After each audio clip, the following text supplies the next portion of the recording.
Hey, everybody. Welcome back to Babu's Frickin' Podcast. Thank you so much for joining us in our galaxy far, far away. My name is Mike Chiati Ruby, and as always, I'm joined by Grand Moff Mark Valentine. Mark, did you remember your Camtono? That I did, man. That I did indeed. Hello, everybody. Welcome. Thank you so much for joining us. This was like one of the greatest episodes of anything I've ever watched on TV. I am so excited to talk about it. Me too. Rounding out the Jedi Council, and also unable to contain his excitement, I'm sure, is none other than Brian Joe Yowza Lee. Brian, how are you? And think it through. I've thought it through, and I agree with Mark that this, man, nonstop. Love this episode so much. Can't wait to talk about it. And to all of our live viewers, thank you for being here. For all of our listeners catching it later, if you like what you hear, hit the like button, subscribe, and best of all, share and tell all your friends about what you're finding here on Babu's Frickin' Podcast. Let's get right into it. The Book of Boba Fett, Episode 6, From the Desert Comes a Stranger. Guys, again this week, I'm going to suggest that we forego our Mudhorn eggs. This episode is one giant Easter egg / fanboy dream come true. It is the Star Warsiest Star Wars that ever Star Wars. Let's get in. I mean, you guys have already hinted at it, but general impressions. Mark, yeah, you look like your smile is about to explode. More than 2 meters wide, bigger than a womp rat. What did you think about this episode, man? Hang on, I still have to. I'm so sorry. Thank you. Outstanding. The analogy that I used with both of you, this reminded me of the Royal Rumble in the WWE. At every 5 minutes, a countdown timer went off. There was theme music. The crowd erupted, and another person came down ready to fight in the arena. It was like Cobb Vanth, Mando, Ahsoka, Grogu, Luke, Cad Bane. It just kept getting, the crescendo kept getting bigger and bigger and bigger. My head was spinning. I actually yelled. It was like 6 a.m. My wife was like, what are you doing in there? I lost control, but it was good. I'm so excited and I can't hide it. Brian, who is your favorite entrant in the Rumble? It has to be Cad Bane, doesn't it? Like, it has to be. Like, we've never seen it before. They absolutely nailed the look all the way from the breathing apparatus to the back. Like, sure, maybe his hat brim needed to be a little bit longer to look exactly like the cartoon. The man's an old man. He's probably had however many hats in his lifetime. Like, let him have a new hat. Like, his head, maybe it just got too heavy. Like, I don't care. Cad Bane was absolutely incredible. He was Mark and I's #1 wish list when we talked about this show, and we freaking saw it. Yep. We saw it. It was amazing. Who are the trolls that are somehow like going after the intergalactic haberdasheries? That hat rocks. Yes, it does. That hat. Guys, we said this before we came on air, and I'm gonna say it again. I do not understand the toxic this was formed to be a non-toxic show. I do not understand the toxicity of people that are saying he doesn't look like Cad Bane. We fixed him. There is nothing that needs to be fixed. You're going to tell Dave Filoni that he broke the character that he created. You don't think that because he wasn't blue enough. You don't think that character looked exactly like Dave Filoni wanted him to look before he put him up on screen? It's like it's the equivalent of mansplaining. You're trying to like mansplain Star Wars to the guy who created the character in the first place. It was so off-putting. It was such a turnoff. Just enjoy the show. Stop trying to tell the guys that create this that their creation is wrong. I'm going to step off of I'm okay. I'm calm. Woosah. I'm okay. Well, and you are one with the Force, and the Force is with you. Cadsplaining. We're gonna call it cadsplaining. Like Dave Filoni does not need to be cadsplained to. He was cadsplaining before there was a cad to be splained. Oh, but like Holly from the Disney Fanatic says Ahsoka. Like Ahsoka was in this show. She said the sentence, "I'm an old friend of the family," and that wasn't the highlight of the episode for me. Oh. Like. And that legit made me tear up and like just get emotional as heck. Like this episode had everything in it, and yeah, I loved it so much. So let's get in. I there's so much to get through. I'd love to start just with, for me, my first super geek out moment was R2 and the Mason droids. We saw the beginning. Is that a bench? Yeah, is that I saw a great meme that said, that Din Djarin is a dad because immediately after the bench was built, he was sleeping on it. Yep. He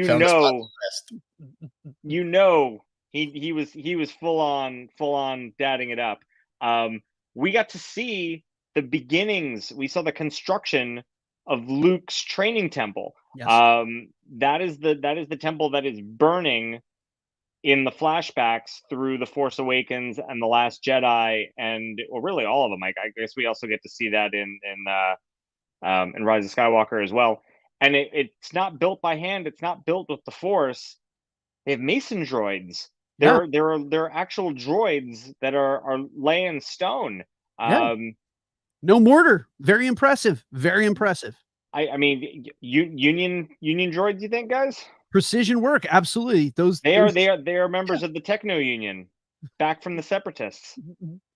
A lot of cool stuff with that scene. First and foremost, like, we cannot skip the fact that R2-D2 made Din Djarin wait, much like Luke had to wait for Yoda to come. That there were some parallels with everything that we've seen on Dagobah, the pacing of it. That whole scene mirrored it in so many ways. But for you guys must have been geeking out because you are the Last Jedi fans, not so much with the Rise of Skywalker, but to see the architecture mirroring the same stuff that he recreated again on Ahch-To.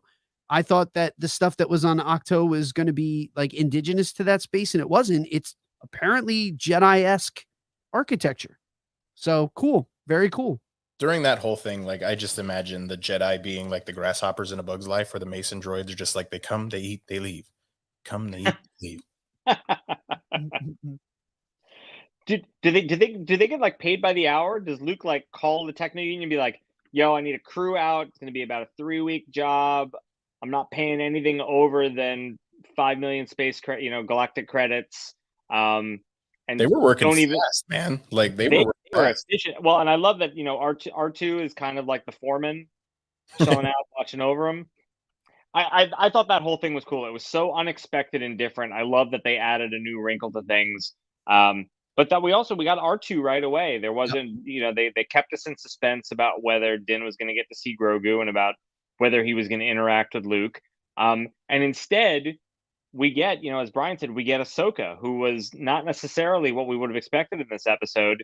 And she has fantastic interactions with Din again, and then with Luke. What do you guys think about the role that Ahsoka played in this episode? Go ahead, Brian.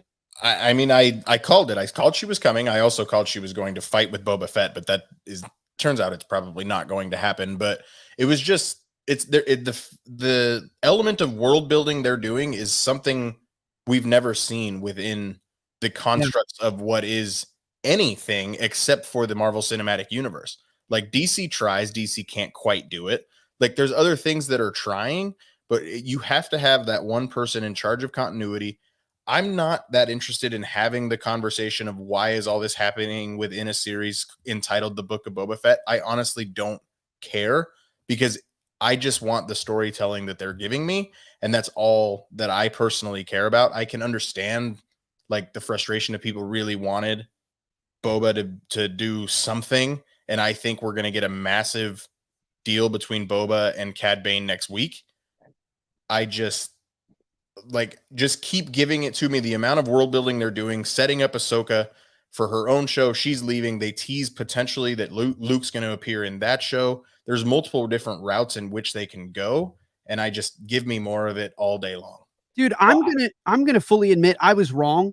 I never in a million years dreamed that a show called The Book of Boba Fett would feature not one, but 2 episodes that did not have the main character almost entirely. But to your point, I have never been so happy to be so wrong in my entire life. I gave up on that and said, this is so much better than me just needing to go back to the title character for that sake and the sake of that alone.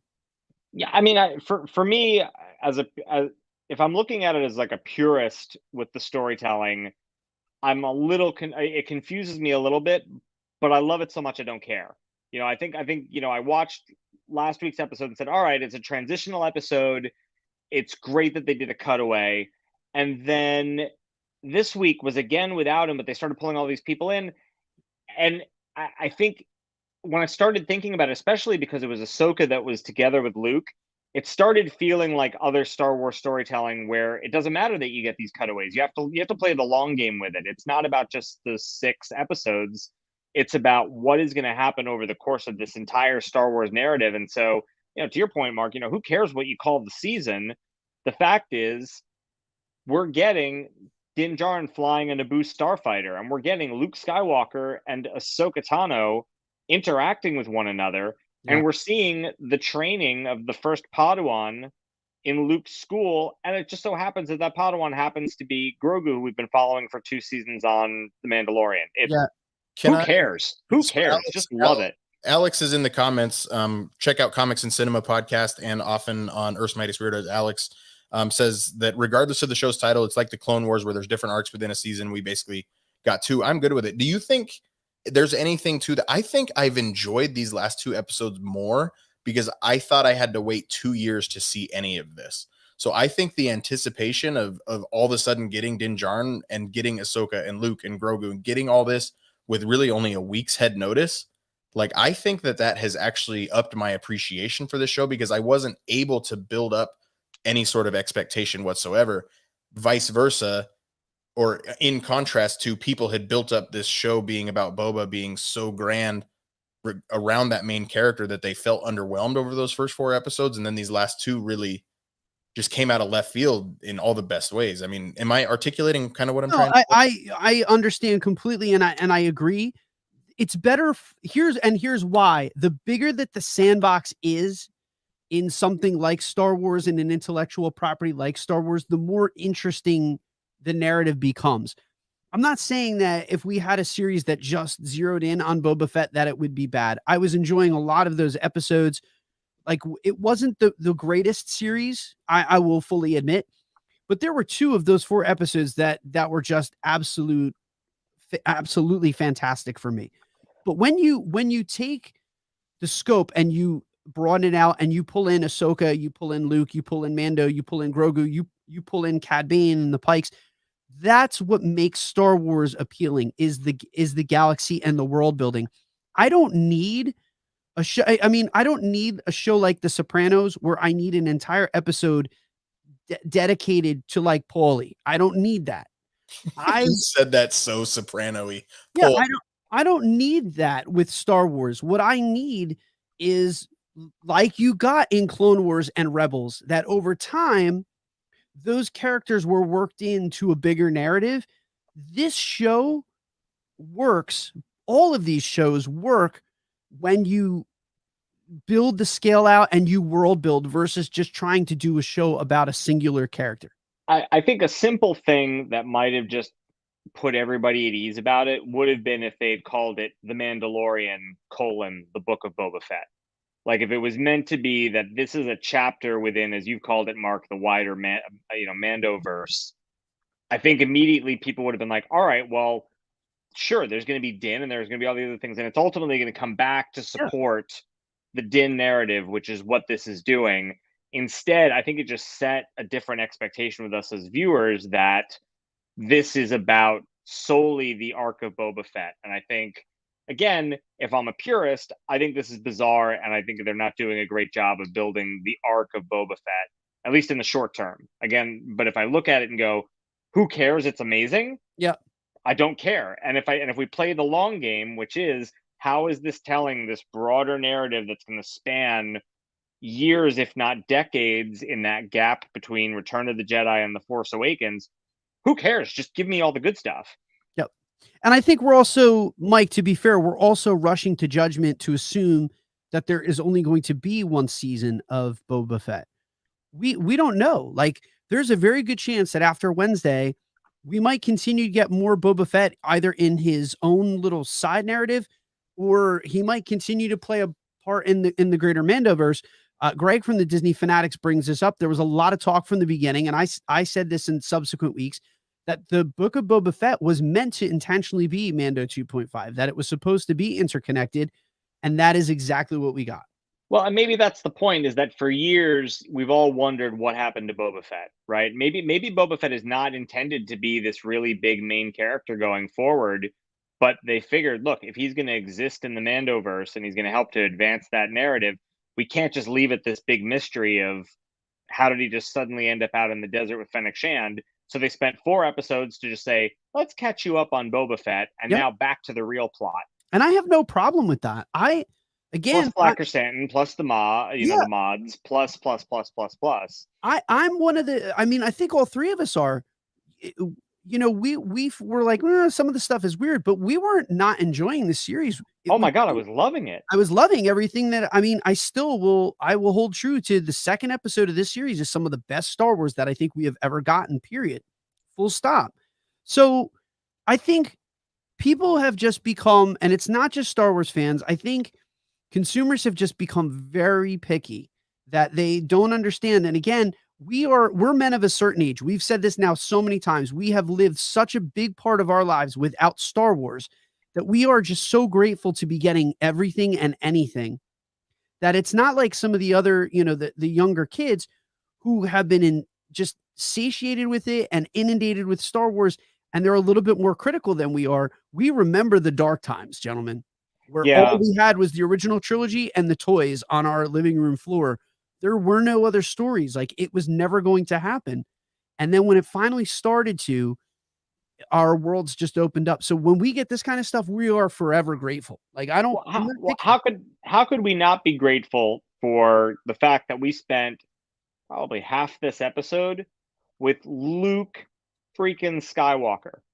So last week I said, guys, do you think we're going to get a little bit of Luke? I was wrong. I said no. We did not get a little bit of Luke. We got a whole lot of Luke. Yeah. Luke talking about Yoda. Luke using the Force to carry Grogu. Luke teaching Grogu in multiple lessons. And I thought, for as much as Disney got knocked and Lucasfilm got knocked a bit for the CGI at the end of Mando season 2, oh boy, did they nail the deepfake this time. Yes, Luke looks amazing. Yes, they did. Everything about that was just incredible. Brian, how was your Luke experience? Oh, the second he showed back up on screen, it was like I had said right when Mando season 2 came out, I said people are going to nitpick how Luke looks. I don't care. It's Luke Skywalker. Like, give it to me. At this point now, when I go back and rewatch season 2 of The Mandalorian, I hope they rework that scene with this new deepfake guy that they've hired, because he just looked absolutely fantastic. We got so much Luke that I was not expecting, including Luke, like, even doing his own interrogation of Grogu is, where do you guys come from? Do you all really talk that way? Like, he's as confused on the entire species of Grogu and Yoda as the rest of us are. But they're building something here. Is it a backdoor pilot of the Jedi Academy of Luke Skywalker? Like, are they testing the waters of a Luke Skywalker television show? So, and I venture to say the answer is yes. So there is a rumor that is going around right now. There was a piece of swag from like a Christmas party this last year that had a title called Tales of the Jedi, and people thought, oh, maybe it's an upcoming animated series or animated shorts.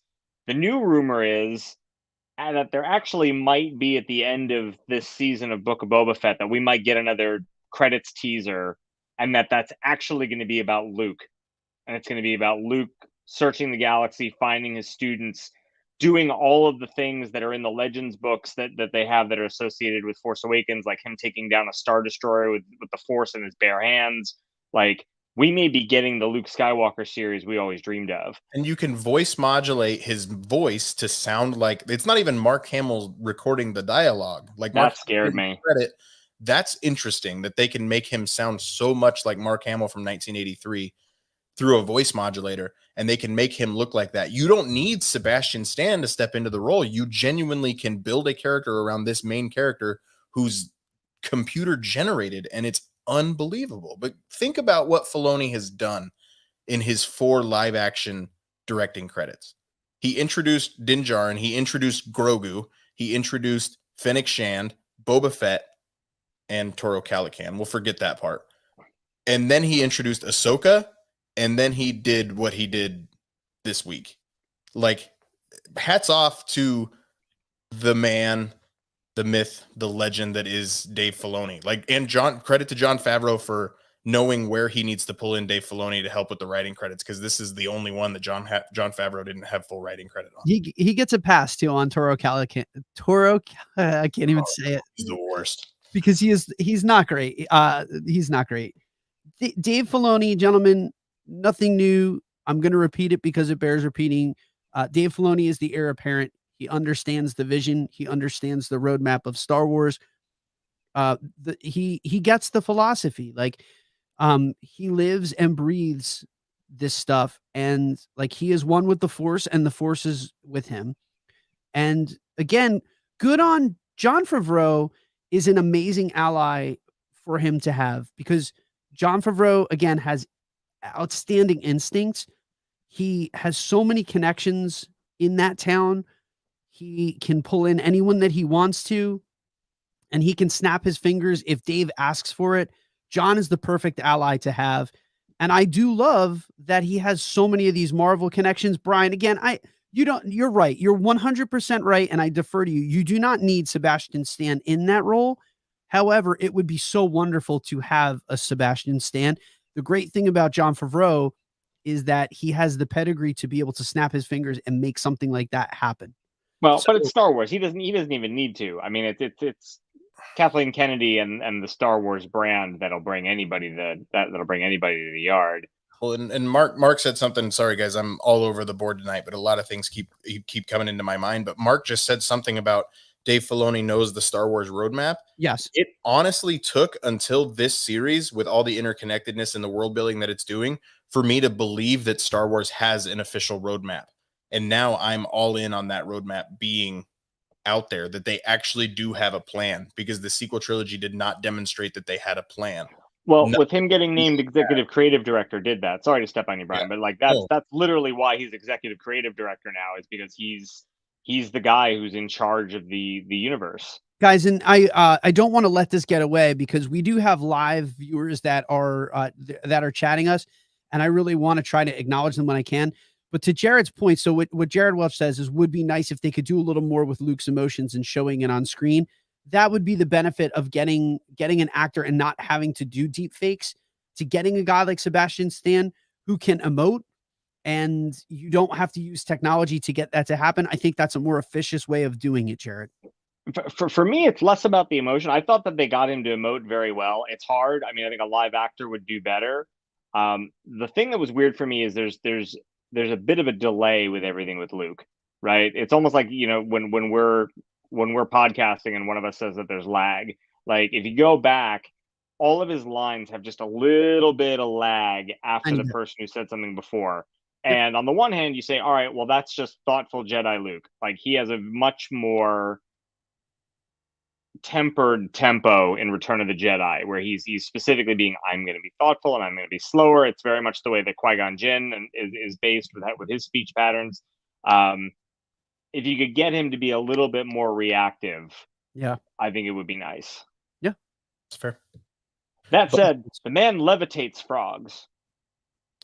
We got another Grogu gif of just sheer joy on his face, and he's motivated by food. Like, do you think you think it dawned on him that the world is my frog oyster, or it's just I could eat every single one of these in the next 15 minutes? No, I thought it was a real lesson. I mean, that's what I loved about it, is like Luke's not going to show off. I mean, granted, I think that scene proved what we all suspected as children, which is that if you had the Force, you would not have to get off the couch to get a beer from the fridge. But that to me was a beautiful lesson, in that Grogu gets distracted by the frog going by, and Luke's lesson to him is, you don't need to get distracted or worry about what this is. if you know what we're doing here, you can have any frog you want anytime you want. You are taking it's you can give somebody a fishing, you can catch a fish for somebody, or you can teach them to fish, and they'll be able to eat for life. He was teaching Grogu how to fish or how to frog. Yeah. I just took that as odd flex, bro. Like really weird. He could have been like, if you think this is good, I can lift that X-wing too.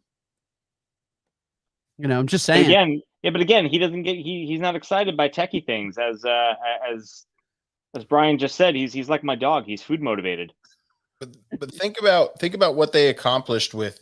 I mean, we know Luke is one of the most powerful Jedi to have ever existed, and then we see his ability to basically unlock the memories that Grogu has, and we see Order 66 from Grogu's perspective, where they were as just this is what Dave Filoni could do. Is nobody could have entered the 501st into the memories of Grogu quite the same way. Seeing the 501st, seeing them within the Jedi Temple, I thought it was awesome. Go ahead, Mark. Brian, you asked an amazing question online. So I want to ask all you guys here, and I think it would be really fun and to get the pulse of the panel and even the commenters. Now that we've seen that, who do you think it is that saves Grogu from the Jedi Temple? Who would your prediction be? I am extremely interested in the potential of being Mace Windu. I would absolutely lose my mind if Mace got thrown off from the Emperor's chambers and then went back to the Jedi Temple and Grogu was the only one he could save. I mean, the Jocasta Nu seems to make the most sense, but that's kind of boring. I mean, R2-D2 very well could have been the one to save him, but I don't know. Like, shout out to Mark Adams. He said Jar Jar Binks. I wouldn't bet on that one. Mark. I can't remember who I cast my He's vote. a rescue Grogu. We had to atone for something. I mean, he's responsible for the creation of the Grand Army of the Republic. So, well, he ends up being a clown. Yeah. Remember, there's in one of the canon books somewhere, he ends up living destitute as a clown on the streets. I've got a strange theory on this one, guys, or maybe it's not so strange. What if Anakin actually took him out? Really? What if Anakin actually found him, and amid all of his evil was just like, you know what? He's too cute. There's all these other younglings, but like this one's different, or maybe it's before he even went to the Chamber of Other Younglings. It's probably not, but part of me liked the idea of it in that there's something there where, he's probably one of the only people who could have really gotten him out and hidden him. Yeah. Who else is really gonna, Vader finds Jocasta Nu. Like, you really don't, how else would they have gotten out? But R2 would also make sense considering how they all, how excited they get when they're reunited. I cast my vote in that poll for Yaddle. Like, if you really want to go crazy, let's go for it, man. Let's go. Well, Yaddle mysteriously disappeared from the Jedi Council between episodes 1 and 2. So, like, exactly, is it because she had an attachment? She had an emotional attachment to Grogu? Maybe. I don't know. Probably not, but that would be bonkers. I just thought her hair was kind of dark side-ish. Listen, man, if it is Mace Windu, Brian, I am so hoping that it's Mace Windu. Shout out to Kevin, one of our weirdos, and everybody. He's the one that had the idea and he got the gears turning. That'd be bonkers. That would be amazing. So amazing. So the other Luke sequence that was pretty fantastic is the training droid and testing Grogu's reflexes, and Grogu jumping and flipping like Yoda in the in Attack of the Clones. Yep. I love that. I mean, one, he gets zapped with the laser and sneezes. That was pretty wonderful comedy right there. But the fact that he's then jumping and flipping on rocks, and you can see he's got his little arm out balancing himself with the Force, and he's flipping and flying just like Yoda, and then grabs the droid and squishes it and giggles. Oh my God, that was so fun and so satisfying. Disney Fanatic says it was Cassian Andor that saved him, doing a crossover alert. If we're going to cross over, just make it Cal Kestis at that point. Please. Tanya says, love the chapters of chapter 5 and chapter 6 of the Book of Boba Fett. So much intense and very awesome. I happen to agree. he sneezes and falls backwards. He tells him to jump, and like we get the comedy of Grogu trying to jump with all of his might and getting like a piece of paper underneath of him. Like they just Grogu's raw, and I think the line that Luke says to Ahsoka of I'm not really teaching him, I'm simply reminding him of what he already knows. Like there's a lot to that I don't think that's the last time we're going to hear something about that. Well, no, that No. connects to what Ahsoka said. Don't forget what Ahsoka said when we first learned that his name was Grogu. Ahsoka said that he has for the longest amount of time been suppressing and hiding his force abilities out of fear of being caught. So for so long, he had training as a youngling. He had training almost as a Padawan, and he has taken all that he learned and has purposely suppressed it and tried to like push it away for fear of people finding out that he was a Jedi. And so like that's what that is to me is Luke is not teaching him. He's bringing back the training that had already begun at the Jedi Temple prior to Order 66 and the Purge. But that whole interaction between Luke and Ahsoka was great as well, where he says, you know, what you just said, I feel like I'm not teaching him as much as, you know, reminding him. And she said, well, you know, sometimes it's the student that guides the master. Yeah. And that was a wonderful little nod about how sometimes she was the one who gave Anakin the bit of wisdom, and vice versa, that Anakin was just trusted her. I mean, that line, you know, you're so much like your father. Yeah. You know, talk about another chills moment, So where she just recognizes that, you know, before Anakin, you know, turned, he had more heart than any Jedi. Like he really, his problem was he cared too much. The only thing missing from that scene was her calling him Sky Guy. If she called him Sky Guy, that I would have teared up and I would have lost it. if I'd have heard Sky Guy or Snips, it would have been over. I would have completely have lost it in that moment. And if you're listening to us and you have not yet checked out the Clone Wars, you absolutely have to check out the Clone Wars because it's some of the best Star Wars that you're ever going to get. And again, it's the brainchild of a lot of creatives, but Dave Filoni is the mastermind behind the Clone Wars. I think we need to resurrect the idea of doing like a Clone Wars book club between episodes where we just watch 3 and go. Agreed. Back. Now's not the right time, but soon. So when will then be now? Soon. 2 weeks. So Cobb Vanth came back, guys. We got another episode of Justified out in the outskirts of Mos Pelgo. Mhm. Cobb Vanth is still cool. I really enjoyed seeing him back again. Armor, he no armor. apparently, Yeah, cool. and he's full of all the great Western tropes. He's got his kind of buffoonish deputy. You know, Yeah. Sorry, Mando, he's new. Well, and again, Dave Filoni at his core understands what Star Wars is. Star Wars has historically been two tropes that are the biggest inspiration. One being Westerns and the second being the samurai. And what did you get in this episode? Both of those things in heaping doses.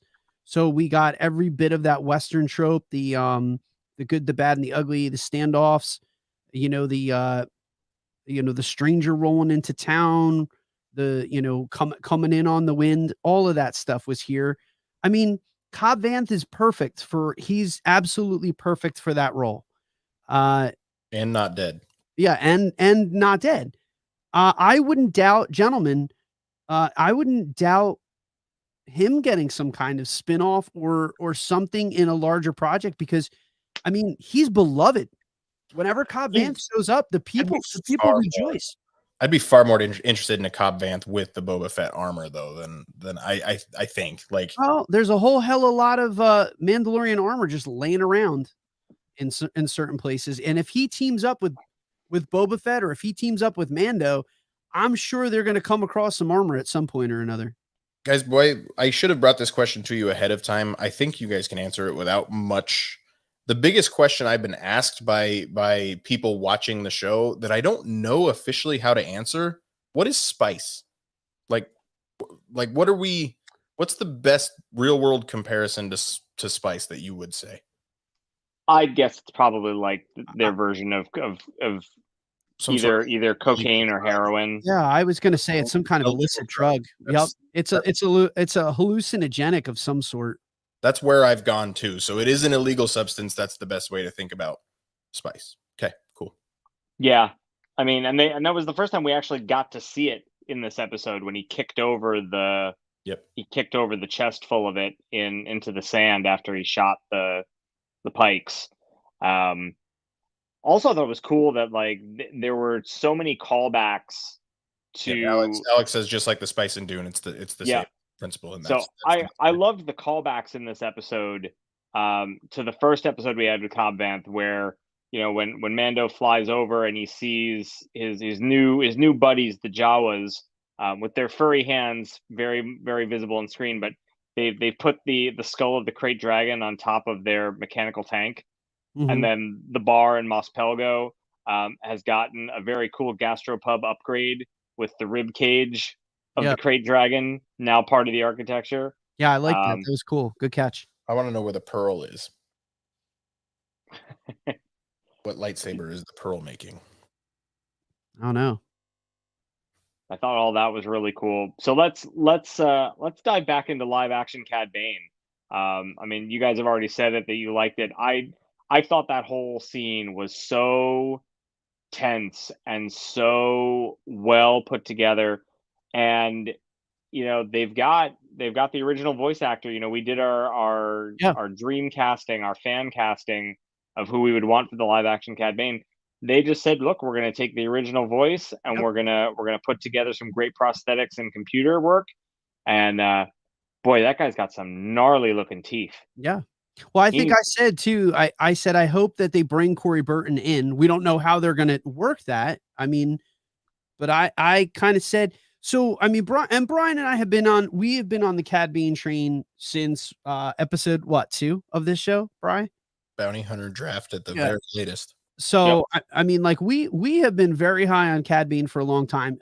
That of all the stuff that we saw, as awkward as this is, that was the moment that I squealed, was when the wind chime rustled, and as he started to turn, I knew even before he turned, I'm like, it's Cad Bane. It's Cad Bane. And then we saw the silhouette and I yelled, and Linda was like, whoa, it's 6 o'clock in the morning. She's still sleeping in the room.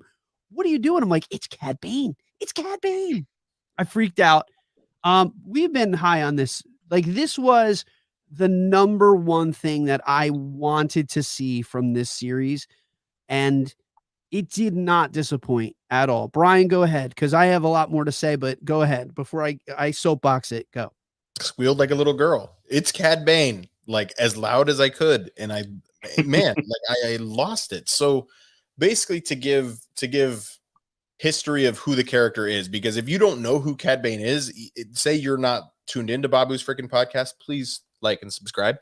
But if you're not tuning in, if you're a casual Star Wars fan, you don't know who that is. You haven't watched Clone Wars. You haven't watched The Bad Batch. You have no clue who it is. And in the subtitles of the show, they only call him the Stranger. We don't actually ever get his name, no matter how many times Cobb Vanth asks for it. But Cad Bane, in the comics, was hired by Darth Maul to capture some Jedi very early on, and then primarily was then hired to obtain a holocron similar to what you can find in Star Wars Galaxy's Edge. You need to go to bed. I'm sorry. He steals the holocron to find a bunch, and he uses Ahsoka. He uses Anakin to unlock the holocron, which has a whole list of names of young Force sensitive users around the galaxy. He poses as a Jedi. There's multiple other things. What is happening? There's multiple other things that happen throughout the show. One of which, one of my favorite arcs of the Clone Wars is when Obi-Wan goes undercover and he's part of Cad Bane's group, where he's being hired by Count Dooku to assassinate the Emperor, or the not the Emperor, but the Chancellor at the time. Just super, super interesting stuff. And he's Boba's mentor, for lack of a better term. Yeah. And then in an unaired sequence on the Clone Wars, is they have a standoff between Boba Fett and Cad Bane. And the reason Boba has that dent in his helmet that you can see on the screen now is because he and Cad Bane both had an evenly matched duel where they shot each other in the head. Boba got the dent on his helmet, and Cad got something that happened to the top of his head, which we saw in the Bad Batch as well, when he was hired to bring in Omega, which is basically Boba's sister, because they're the only two pure clones in the galaxy. That's Cad Bane 101. I know I missed a bunch, but that's who Cad Bane is, and he's awesome, and he has a cool set of rocket boots that he uses to fight against Obi-Wan Kenobi. Cad Bane's amazing. Yeah. I loved the way that he talked about Boba Fett as well. So when he's talking to Cobb Vanth and he says, you know, Boba Fett is a killer and he worked with the Empire. You know, he's clearly, there's no love lost between these two guys, and the fact that he's playing it up a little bit in talking about, you know, working with the Empire. You know, I don't think Bane particularly cares one way or the other there, but you know, his words were dripping with venom. I think that you know, if they are to finally going to get a showdown, I mean, it's going to be all out war. It's going to be great. I just hope neither one of them dies. When they were, I just love the influence of Cad Bane too. So like when they were creating the show, they said to Dave Filoni, we want a bounty hunter. And they wanted to try to imagine this new in-universe character, again, drawing right from the Western tropes, big hat. So he based this character almost entirely on Lee Van Cleef's angel eyes from The Good, the Bad, and the Ugly. And when you see this shot, when he raises the brim of his hat and his eyes are squinting, like that was it. He was angel eyes in that moment. We've talked so much about the influence that cinema has played upon this series. That was your Good, Bad, and the Ugly shot right there. That was angel eyes coming to life on screen through Cad Bane. And again, that's why I get so frustrated when people tell me that's not how Cad Bane looks. It's like, dude, Dave Filoni directed this episode. He created Cad Bane from thin air. Do not tell that man that creation that's on screen right now is not Cad Bane enough for you. I have been waiting so long for a live action Cad Bane, and this episode delivered for me. It gave me Cad Bane, and it introduced Cad Bane as only I would have wanted him to be introduced. He has such a great and storied history in Clone Wars. I always love a good Cad Bane episode. I wish, because Aura Singh is dead, right, guys? Jog my memory. Aura is dead, even though she doesn't suffer an on-screen death. Yeah, no, she's dead. They said that flat out in Solo. Yeah. She would have been the only other character that I would have totally have loved to get pulled into something again. We've seen her. No. Asajj Ventress, way more than Aura Singh. Okay. I stand corrected. Asajj Ventress. I need it. I stand completely corrected. You win. I concede. But I would love to see either one of them come forward. Now that Cad Bane is ticked off the wish list, I need to see Asajj Ventress. Yeah, I loved the shootout. I thought the shootout with the Mandalorian and Michael Baine's character in the Ahsoka episode of The Mandalorian season 2 was an outstanding Western style shootout. This one upped it in every way. I loved the tension of the two of them reaching in. I loved that it was Cobb knew I don't want to mess with this guy, and it was his deputy who sets him off. And so, yeah, I agree with you guys. I think Cobb Vanth is alive. I think he just took one to the shoulder. The deputy, deputy saved his life though, because if Cad only had to shoot at one target, he wouldn't have grazed him on the shoulder. Oh yeah, because but you can see that deputy, like, he had a lot of body shots. I mean, that deputy is deader than dead. I mean, he got it Bonnie and Clyde style, multiple shots. You know, Cad Bane was clearly not going to let him breathe to see another day. Yeah. And obviously, for the purpose of the story and for the narrative, these are stakes now. These are the stakes that now bring the people of Freetown into the fight. Before this, they didn't have a lot of stakes. They didn't feel like they were involved. He may have not shot the sheriff, but they shot the deputy. And there's going to be a lot of townsfolk that want revenge on the Pikes, and they're going to throw their hat into the ring. They're obviously going to side with Boba Fett for the finale. It's a smart writing move. That's what pulls the town folks in to say, oh, this is our fight now. Well, I mean, know if he would have killed him anyway. I just think the deputy kind of deserved it. I don't know if he was going to kill Cobb Vanth anyway, and it's kind of what Alex is saying as well. Go ahead, Mike. I'm sorry. I've got one more point on Cad Bane before we move on. No, bring up the Cad Bane, because then I think we need to talk about the mob hit in downtown Mos Espa.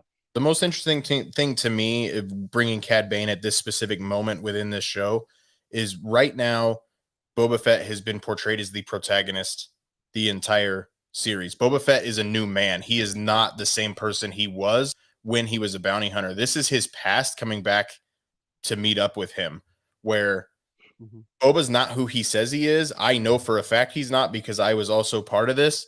And is Boba going to be able to leave his past in the past, or what's going to go down there? I would very much assume we're going to have a Boba versus Cad Bane live action duel of some sort that I really, really hope results in both of them living, because I need more.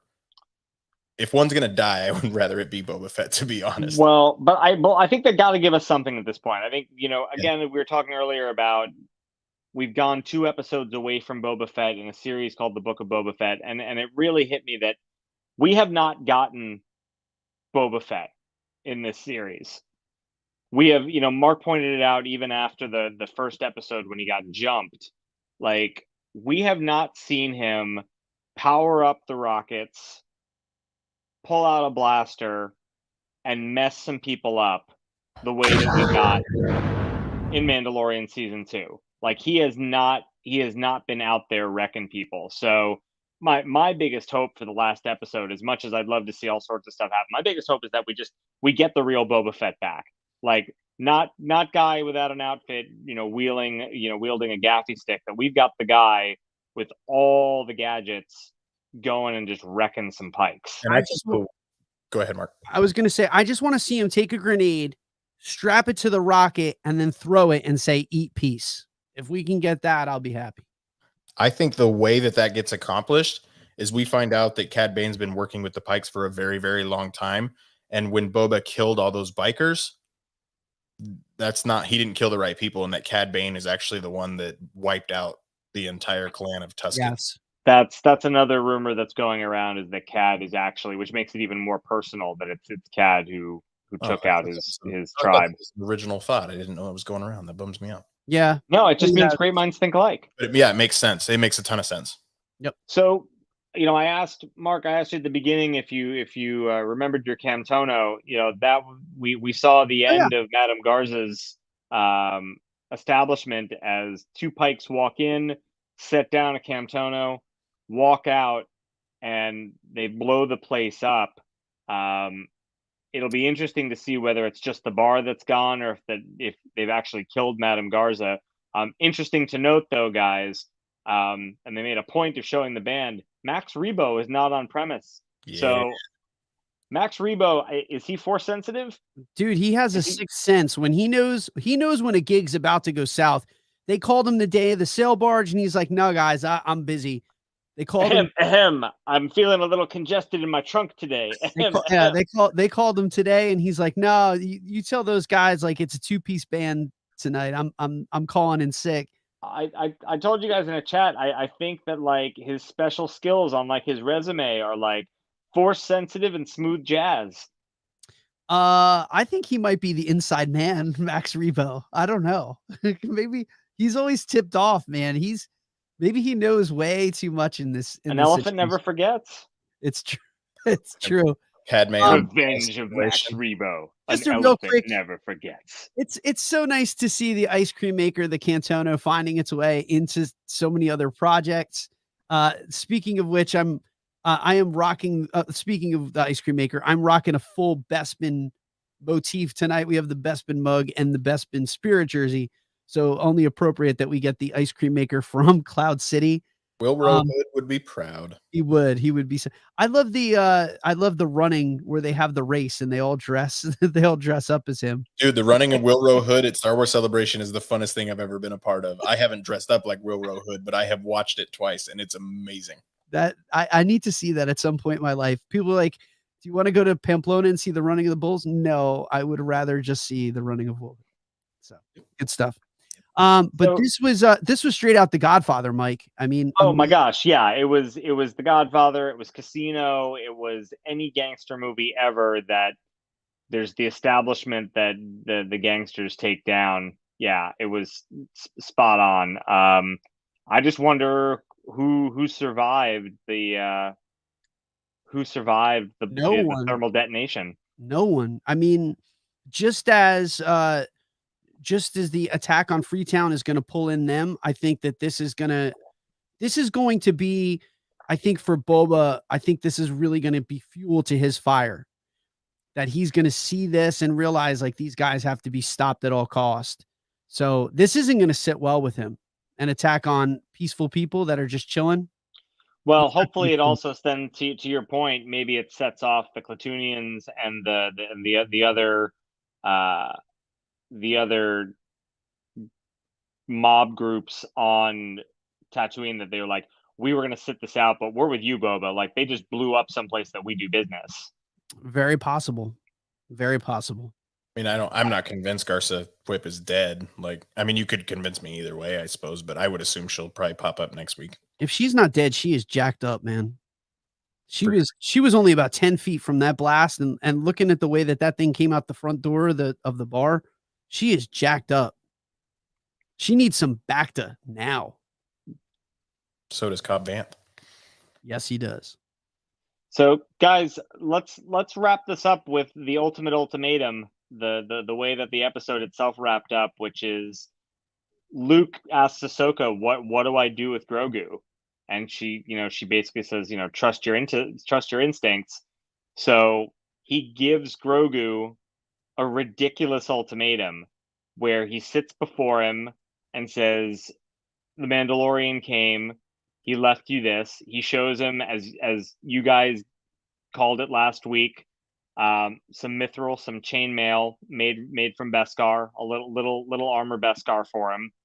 And then on the other hand, he says, "I also have this for you," and he opens a little wooden chest, not unlike the one that Rey opens in The Force Awakens, and removes a tiny lightsaber and says, "This was Yoda's lightsaber." Places them both before him and says, "You can forego your attachments and stay with the Jedi and have Yoda's lightsaber and continue to train with me and be my first student, or you can be a Mandalorian and go with Din Djarin." Or be the Mandalorian, Or be the Mandalorian, as we talked about last week. I have some theories about what's going on with this Sophie's choice of objects here. But what do you think, guys? What is Luke getting at, and what do you think Grogu does? Go ahead, Brian. I have no idea. I genuinely don't know. I think Grogu's going to pick the Mandalorian, but does that mean that Luke's going to actually just give up on him? I don't think so. But I think if Grogu's going to pick, I mean, Din Djarin swung by the daycare and let the kid see him, even if it was for just the split second. He let you don't do that. You don't go to the daycare and let the kid know you were there. I think Grogu picks the Mandalorian. Now it becomes interesting as to what Luke's actual plan is, because I don't see Grogu picking the lightsaber. I just don't understand why Luke would do this. I mean, I realize too he's a brand he's not really a Jedi master. He's learning on the job. But Jared said this a minute ago, like only a Sith deals in absolutes. Him making Grogu have that choice is very un-Jedi like. There's just so much stuff. And Brian, I kind of feel the same way that you do. Anakin and Qui-Gon Jinn, I mean, that's what he had to do too. I feel the same way that you do. I don't know how it's going to play out. I mean, I don't want to make a prediction, but the thing is, I know from the source material that in the Rise of Kylo Ren is called by name the first student of Luke's new Jedi Academy. Really? Yes, and it is bona fide. So what does that mean? What does that mean? Because that's canon. Is that just semantics, and Grogu is some weird in between, or is Grogu going to leave? So I have perseverated on the book, the Kylo Ren source material, more so than I have what's going on here. But using that as my guide, I have to say that Grogu is going to pick the chainmail, because if that is true and there's no like certain point of view, or there's no, like Star Wars ism at play here, then taking that on face value and face value alone, Grogu's gone. Like, he is straight up gone. But I'm also willing to chalk it up under, yeah, Ben was first until we had this idea of this adorable little green guy that ended up actually being first. Like, I'd be willing to throw that part of the Kylo Ren origin out the window if I had to. But like, I don't want Star Wars to concern themselves. Like, I don't want to get to the point where Nick Fury cuts his sandwich in triangles in Captain Marvel, so now all of a sudden he's been a Skrull since 1994, and like, I'm not interested in having that conversation either. So I'd be willing to not necessarily let me think that that's going to guide their decision making. I just think he loves the life of the Mandalorian instead. I don't know that he's going to actually make him choose. If there is anyone who is a hypocrite when it comes to talking about attachments, it's Luke. Mm-hmm. Mm-hmm. Luke left training on Dagobah with Yoda to save his friends. And sacrifice Han and Leia. If you believe in what they fight for, yes. He didn't listen. That's he awesome, dude. Yep. He went to Bespin and got them. They told him, you got to go kill your father and stop, or there's no way to stop the Emperor. And Luke's like, nope. I'm going to prove what true Jedi compassion is, and I'm going to save my dad from the dark side. And he did it. And then later on, when he starts realizing all of this dogma and everything that's in the tree and the books and this, that, and the other, that's when he realizes again, he went back too far into the old dogma, and he realizes compassion is the way to go, and he realizes he has to be part of the fight, and he reattaches himself to the group.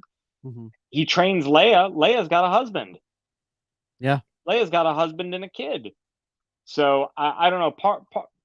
Yes, of course, there's a very strong chance that he has to choose something, but part of me really thinks maybe Luke is just doing this to see where his heart really lies, and if his heart really is in both places, and that inevitably we end up seeing Grogu pop back out, and he's got the full armor on, and you think, oh, he chose Mando, and the next thing you know, he's lighting up his lightsaber and he's jumping right into the fray, and all of a sudden he's triggered. He remembers everything, and he jumps in and saves the day. Give it to me. I'm here. Yeah. I'll tell you the other thing that I would really love given to me is that I would love nothing more than when Luke comes back, because I agree with you guys. I think he's going to end up back with Din somehow. I would love if Luke delivered him back to Din Djarin on Tatooine, and there's that moment we joked about last week where Luke and Boba Fett look at each other, and there's like a nod of acknowledgement for a moment of like, wait a minute, are we? It's like Batman and Catwoman in Batman Returns, like, do we have to fight now? Like, and then they're just like, no, there's bigger things to handle. Speaking of a nod of acknowledgement, did you notice Din Djarin do the Boba Fett nod? Like when he gets acknowledged in that meeting by Fennec, it's the exact same nod that Boba does in Return. Spot on. And it's awesome. So good. And as Cobb Vance says, it's the smile. It's his smile underneath. You can always, that's why he gets what he wants. Yeah, exactly. So, guys, what do you want to see in the last episode? Let's finish with this. For me, my Christmas wish list for the last episode is I want to see Boba in full gear wrecking some pikes. I want to see your Boba ride a Rancor. I want to see Din Djarin wielding the Darksaber, and boy, what I wouldn't give to see Luke get into the fray in some way too, if like I had my cherry on top. All I want it to result in is Boba Fett versus Cad Bane in some form or fashion, and a tease of Grand Admiral Thrawn and Crimson Dawn. I am good if Luke stays in his sandbox for right now, because I think we're going to get more of him. Coming out of this next week, here's what I hope. I hope we get a season 2 of the Book of Boba Fett. I hope that we finally get to see Crimson Dawn teased. I hope that Kira is at the helm. I would love to see a showdown between Cad Bane and Boba Fett, neither one of them being mortally wounded, and the grudge match continue on in the Mandoverse. and then like strap me in for May the 4th and Obi-Wan Kenobi. I'm ready. I'm ready for this finale, guys. We are 3 days away, not even until the finale comes on. For all of our listeners and everyone who's joined us here live, we are going to go live on Wednesday night, 9:30 p.m. Eastern, 6:30 Pacific. Yep. Your friends here at the Jedi Council on Babu's Frickin' Podcast are going to go live to talk about the finale. Set your calendars, set your alarms. We can't wait. Early. Watch the episode earlier because we will be spoilerific. Yep. But guaranteed, all three of us will be up early watching the episode, taking notes, and coming back here that night. If we can contain ourselves from talking beforehand, to come on and discuss the episode. So everyone here, thank you for joining us. Everyone listening, thank you for listening. Please, again, like, subscribe, share the podcast with friends. And we'll see you right back here on Wednesday night, 6:30 Eastern, 9:30 Eastern, 6:30 Pacific. Until then, may the force be with you. Always. Always.